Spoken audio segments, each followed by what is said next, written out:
En la profundidad del monte Guaraní, cuando la noche abraza la tierra, dos fuerzas opuestas se encuentran: Tau, espíritu oscuro, y Keraná, la belleza cautiva. De su unión nacerán 7 hijos, pero solo uno será distinto: Yassi Yateré. Su nombre proviene de la luna, Yassi, la luz nocturna del cielo. Yateré, un fragmento, una chispa de ese brillo eterno. Así llega a la tierra, como un pedacito de luna perdido entre los árboles. Niño de cabellos dorados, piel clara como la arena y ojos de misterio. Yassi Yateré recorre el monte con su bastón mágico y su sombrero de paja, oculto entre los sonidos del bosque. Dueño del descanso y guardián de la siesta, su bastón hechiza, hipnotiza, atrapa. Aparece cuando el sol está alto y el silencio reina.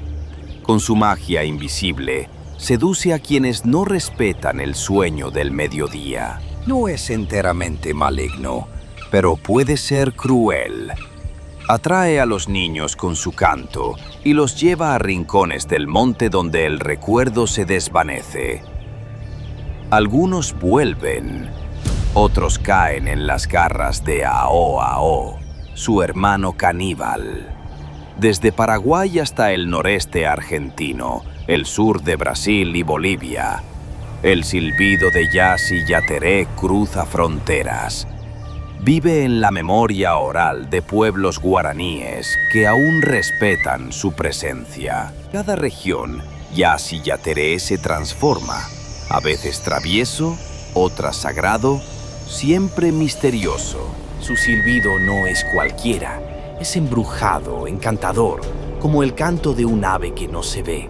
Si lo escuchas cerca, está lejos. Si suena lejano, está a tu lado. No vayas solo al monte, no mires su bastón, no pronuncies su nombre sin respeto. Protege a los tuyos con amuletos, con rezos, con historias, porque a veces las leyendas caminan entre nosotros. En cada comunidad, en cada fogón, los abuelos cuentan la historia, no solo para asustar, sino para enseñar que el monte se respeta, que la siesta se honra, y que el silencio también tiene guardianes.